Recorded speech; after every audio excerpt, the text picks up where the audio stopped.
Welcome back, everyone. In today's video, we'll delve into Denise Boggs' responses to some serious claims made in Rachel Lamb's recent podcast. Rachel defended Pete and accused Denise of dishonesty. Denise has now come forward to share her perspective, providing key insights that challenge Rachel's narrative. Let's break this down, starting with one of the central disputes, the alleged exoneration by Debbie Linhart. In her podcast, Rachel claimed that Pete and his wife were exonerated during a session with Debbie Linhart, a forensic child psychologist. Denise strongly disputes this. She clarifies that while a session did occur, Debbie explicitly stated that she could not conduct a thorough assessment because Pete himself was largely uncooperative, answering a few questions directly. Debbie allegedly told Denise during a private conversation that further sessions were necessary to reach any conclusions. Denise said, "I even told Pete and his wife directly that nothing was settled in that session. Any claims of exoneration are completely unfounded. My question would be, which professional would exonerate a person suspected of essaying a child in one sitting of questioning?" Here's what Rachel Lamb shared in her podcast, and then we will hear Denise Boggs' response. Professional validation. Pete is exonerated. On August 20th, 2021, Pete and his wife met with Debbie Linhart, LLC, a forensic child psychologist, to continue their thorough and professional response to the allegations. Seeking clarification to ensure the process adhered to professional guidelines, Pete's wife asked Denise Boggs if she could be present during the interview or if Debbie wanted to interview Pete alone. Denise consulted with Debbie, who confirmed she wanted to interview both Pete and his wife together. With this decision made, Denise, Debbie, Pete, and his wife all met, where Debbie conducted a comprehensive and in-depth interview. During the session, Debbie asked a series of detailed questions, which both Pete and his wife answered thoroughly and candidly, demonstrating their full cooperation and commitment to addressing this matter professionally. In the meeting, Debbie said none of this would hold up in a court of law, and it was her conclusion that this was nothing more than a big family mess fueled by years of jealousy, competition, and lack of relationship. After hours of meeting, Denise walked Debbie to her car, where they had a conversation. When Denise walked in, she let Pete and his wife know she had exonerated Pete. Long session because Debbie would ask questions and then Rachel would answer them. And so Debbie kept trying to have questions that Pete would engage in, but that didn't happen. And so that was the conversation when we went to the car. She said, I wasn't even able to do a thorough assessment. She said, because he didn't really answer one question himself. She answered them all. So she said, I can't do anything. Okay. So now when I went back in to the house, of course, they were very stressed because, what's this going to mean? What's this going to mean? And so I was just trying to really, I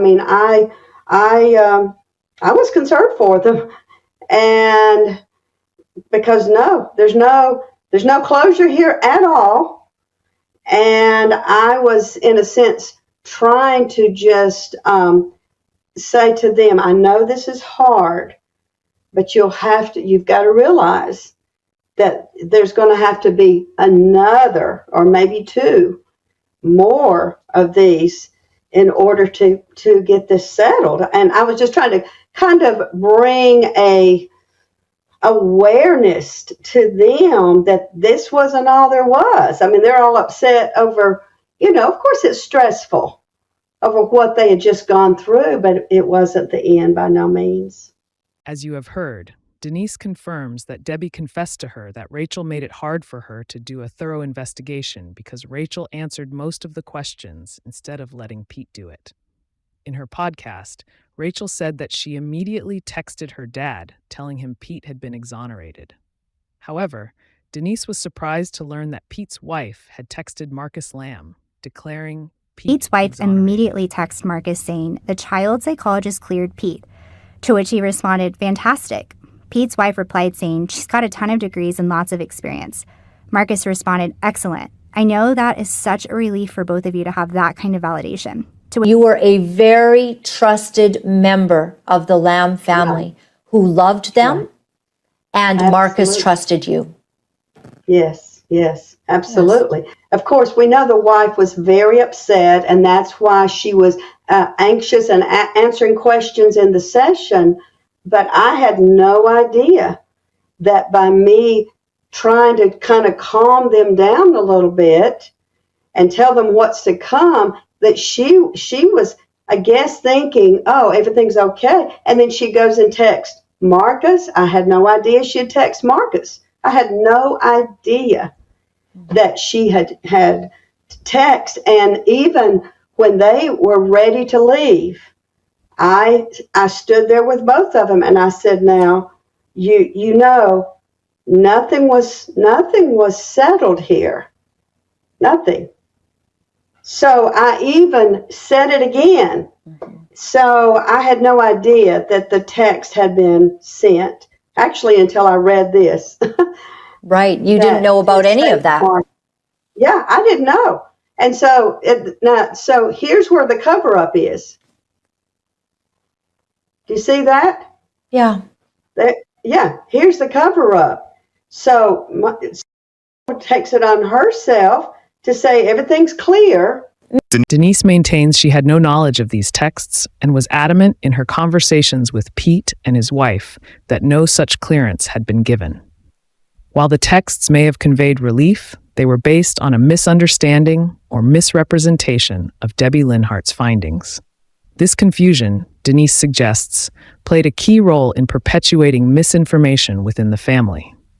According to Denise, Rachel's text to her dad made him tell Denise to drop the investigation since he was told that Pete had been exonerated. However, this was not so, and it came out as what Rachel used to sabotage the investigations. Another crucial point is Pete's behavior following the session.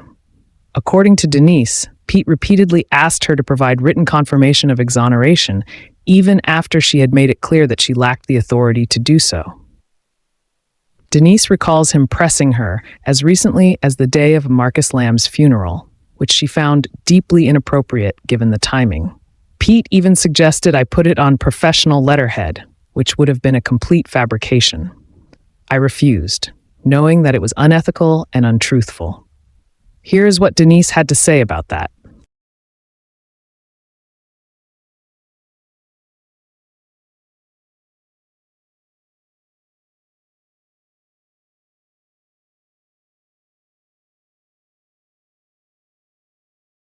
Pete asked Denise if they could obtain Debbie's findings in writing so they would have something to present her professional opinion, and Debbie agreed to do so. In the meantime, Denise was able to share with Jonathan and Susie the counselor's findings, and after that, Marcus and Joni planned for Denise to fly to Dallas to work on a path to healing. Miss Denise, correct me if I'm wrong, but when you were here last, you told me that 3 times, I believe, Pete kept coming to you to say, can you clear me? Why would Pete keep asking you that if he'd been exonerated? Yeah, I know. That's right. I know. He wasn't exonerated. So that's why he would ask me again and again. And I kept saying, Pete, I can't. You have to come back and you have to meet with Miss Debbie Linhart because she's the licensed professional counselor. I'm not. And you know, and he even said, well, if you put it on a professional letterhead, it'll count, won't it? I said, no, I can't. No, that won't work. I'm not licensed. No. And so he actually said that, Miss Denise? He said, but if you put it on professional letterhead, this could work, which would be a complete lie. He was asking you to participate in a deception, would you say? Right. And, you know, I know. I know. That would just be my thoughts. So then I was going to say one more thing, and I just dropped it. But I told him I couldn't do that. Oh, and so I said, you will have to come back. And he said, no, that was grueling. And I'm not going back into that another grueling session like that. So and He used that word, didn't he? He said, I am not going to go through those grueling questions again. yeah. So, so I understand. It was hard for him. It's hard for Rachel, but now everyone is suffering. Yes. Everyone. Because there's been no exoneration, because there has been no clearance, because it should have been handled correctly. Can you answer me why Pete would take the time to keep badgering you, who can't exonerate him, and you keep telling him this, rather than just going to the appropriate person to have his name cleared? Exactly. Yes. And and it does not make sense, because by the third time, I said, I've already told you, I cannot. And where was that third time, Miss Denise? Probably the final time. Where were you at a location? Yeah, the final time it was after the funeral. Yes. I was there in Dallas for the funeral, and he pulled me aside and asked. So okay. So do you mean the same day as the funeral? You mean the funeral's just happened and it's right after, as in an hour after? Yeah. And he's asking you? I can't remember how much time. I think I was riding with them in their car, it seems like. Okay. And and anyway, I can't remember, but it was the same day, you believe? But it was the same day. Yeah, it was the same day. That's all that matters. And asked, can you not go ahead and give it? I said, I can't. I said it again. I can't. I am not licensed. I've already told you, the only way for this to be exonerated would be for you to meet back with Miss Debbie Linhart, because she is the first one, the only one that has begun this questioning, and it would just have to be continued. Mm-hmm. So, despite Denise's clear refusal, Rachel's narrative failed to address Pete's repeated attempts to seek exoneration from Denise. This raises further questions about the motivations behind Rachel's statements and the completeness of her account. Rachel also claimed that there was no cover-up by Marcus and Joni Lamb, as alleged by Jonathan and Susie Lamb. However, this can be true only because Rachel interfered with the investigations by giving a premature report to her father, Marcus. Watch this. 38 months later, Denise's troubling shift. Adding to this troubling narrative is Denise Boggs' behavior. Not only did Denise betray client confidentiality by sharing sensitive information, but she also manipulated the narrative by changing her story over time. If Denise genuinely believed Pete had acted inappropriately, why would she travel to Dallas to help facilitate family reconciliation? Her actions at the time show that she did not perceive any wrongdoing, and her decision to disclose troubling details 38 months later seems more aligned with retaliation after her relationship with Daystar ended than with any true concern for justice. There was no cover-up. The facts speak for themselves. Marcus and Joni never covered anything up. Pete has been transparent and cooperative at every step, going above and beyond to address these baseless accusations. The ever-changing narratives and contradictions from Jonathan, Susie, Denise, and Debbie reveal the truth. This entire situation is built on falsehoods, manipulation, and retaliation. The reality is clear. There was no cover-up, and this entire saga is an outrageous distortion of the truth. Susie's final statement to Julie Royce confirms exactly what we've been saying all along. This was never about Pete. It's not about justice for their daughter. It's about targeting Joni, undermining Daystar, and attempting to unseat her. This has always been about power and control, not truth or protection. And see, the thing is, I did not know that the wife had texted Marcus saying that Pete had been exonerated. And so here I am trying to keep getting them to come back. And Marcus is thinking, oh, it's clear And so that would even explain why then I get a call later saying, okay, just drop everything, don't do anything more. So, Understood. but I didn't know. Yeah, Of I didn't know course. till today that there had been a text to Marcus. Yeah. And what's interesting is that that Jonathan and Susie didn't know either. And so we've kind of been now understanding that that Marcus and Joni had false information. And that is why they really came down very hard.